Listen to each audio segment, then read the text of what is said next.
Alright, Type and Viper here with the little one. As you will see or notice, she doesn't have her helmet on anymore. We got concerned after she was getting very uncomfortable. It was too tight on her head. Her last visit, which was just over 2 weeks ago, they commented on how fast her head was growing. They shaved a little bit out of the helmet to give her space to grow, and I think she's already filled that in. So we made the decision last night to take it off, and she seems to be a lot happier and more comfortable. So this is a video reply to Gribley and his video about affordable home defense pistols. So at the end of his video, spoiler alert, he says that what he has is a .22 pistol at home. Are you planning on being invaded by squirrels? Is it a .22 Magnum? Do you have home defense rounds with the hollow points that fragment on entry? I don't know. Maybe you don't want to share the details, but Derek Tant apparently was suggesting a affordable firearm for the home, and I don't think it was ever mentioned. I watched the video twice, and aside from the Glock 19 that Gribley suggested, never really heard what the affordable option was. But my suggestion is what I have. For when I bought it, it was about $170. So 45 high point pistol. And I know people are cringing right now, but like I said, affordable. I've never had any problems with it. I know it's a new company. It doesn't have the reputation of Glock or Smith & Wesson. But when you're poor and you need to fling some bullets in one direction to save yourself or your family, it's not a bad idea to have one. So that is what I have. They're fairly easy to shoot. First time at the range at 30 feet, I was getting orange size groupings, and that was, like I said, my first time trying it. And it's heavy. You're not going to want to carry it. It's not an everyday carry weapon. It's definitely more for home defense, but because of the weight, it also doesn't have much kick to it. So you're able to line up the sight in less than a second after firing the last round. So there is that advantage. Also, I'd like to point out that 45 caliber is nice because shooting twice is just silly. Yeah, get it right the first time. So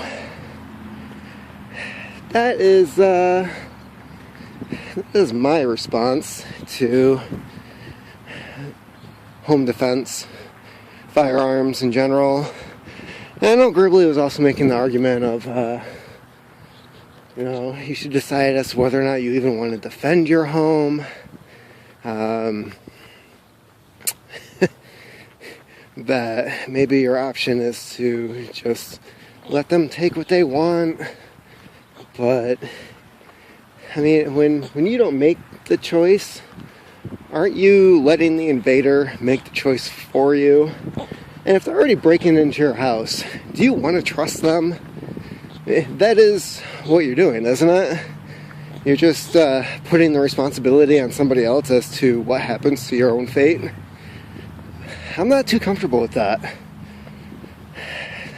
So with my experience, and I've lived in, I might as well just call it the ghetto. I've lived in the ghetto for 12 years as a white guy.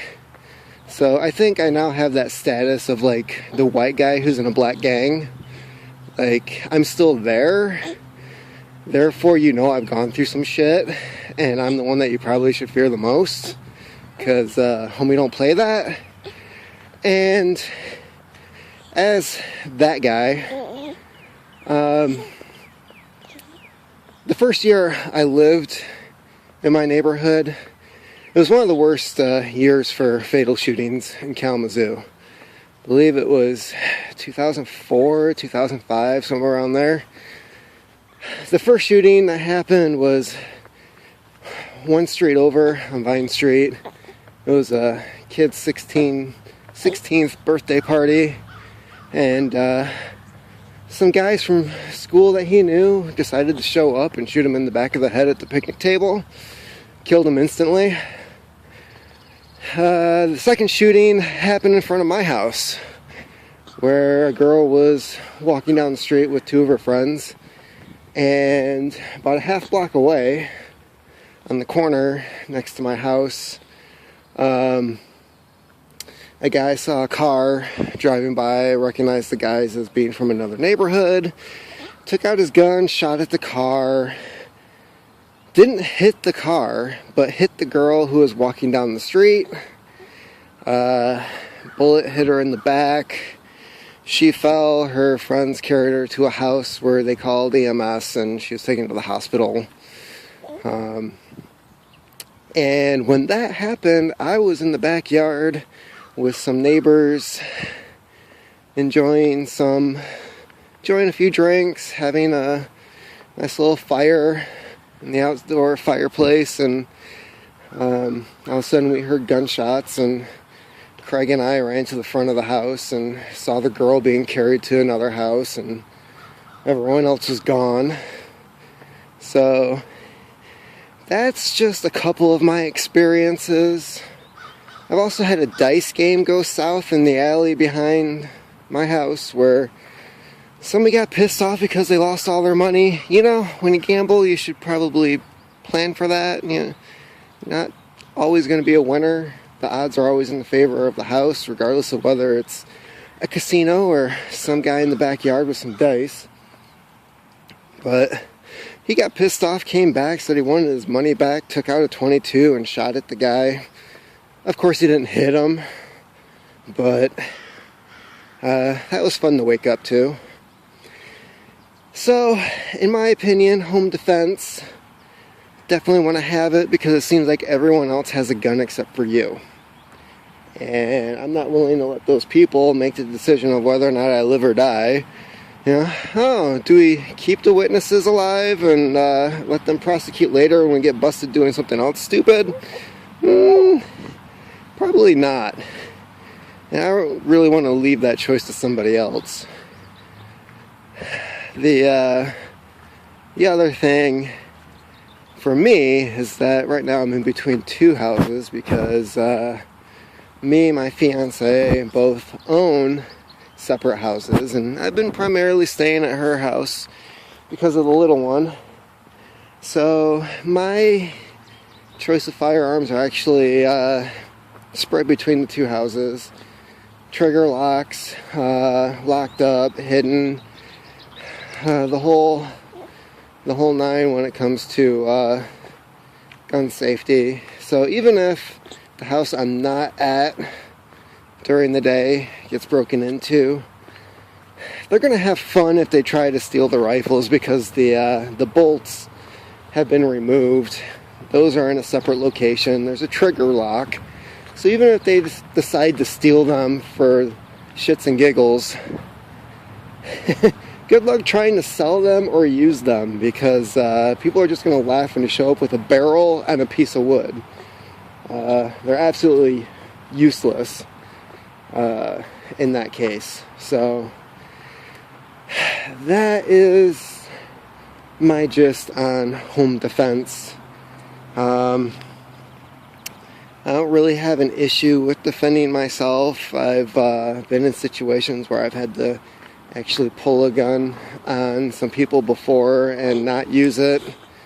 That was not fun. Before and afterwards, because the next day the police were involved. Nothing ever happened with that. So it's not a fun situation. I'm glad that I have the option to defend myself, because I'd rather have the option than not have it and wish I could. So that is where I'm going to leave off on the whole home defense portion of this video. And I'd like to leave off with, I am currently within the first 10 minutes of The Last Jedi. I don't understand what the fuck is so great about this movie. Obviously, whoever wrote the script, whoever filmed the movie, even the actors involved, don't understand. Gravity does not exist in space. So, having said that, what the hell is up with these bombers? I have several issues with this movie already. I'm only 10 minutes in. Okay, Luke obviously still has some issues with making out with his sister. He definitely acts like a guy who had some weird sexual experiences early on. He's having trouble dealing with it.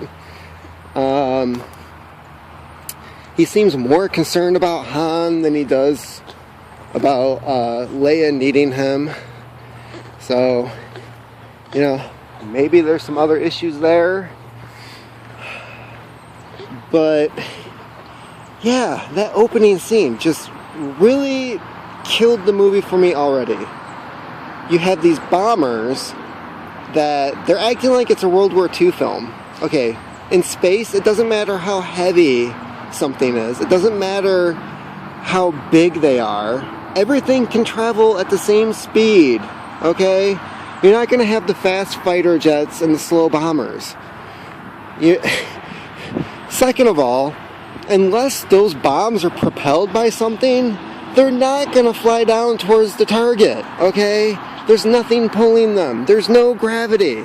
You don't just hit a button and they release and they go, oh, hey, we're going to descend upon this big ship. Yeah, sorry, it doesn't work that way. And whatever little gravity that ship is creating isn't going to make them move that fast. So, I already have a ton of issues.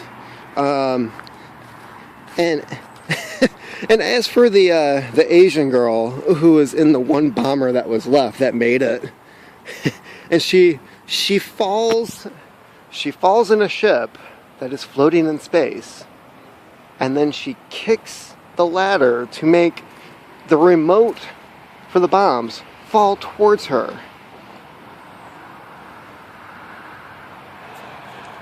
These people need to do their homework. I think Hollywood is now playing to the crowd of idiots that just don't understand how this stuff works. That's one of the main points of sci-fi, is to use real science to make your novel or your movie more realistic, okay? I don't get it. I really don't. So, the other thing, oh yeah, the front of the ship blows up, which means all the oxygen should be blowing out, and yet this woman wakes up in the ship, conscious, still breathing. I'm just going to leave it at that. Whoever made The Last Jedi is a complete idiot, a moron. Disney needs to fire them. They need to stop playing to the stupid crowd that can just suspend disbelief and enjoy this shit with zero thought. I think that's one of the problems with our society right now, is that no thought is given to anything. Everything is plausible. Oh, hey. it's fiction. Therefore, they have creative license, and they can do whatever they want, and I'll buy it. I'll go to the movie theater, I'll spend my hard-earned money on this trash, and it's okay. So that is my rant on the first 10 minutes of The Last Jedi. I hope you enjoyed it.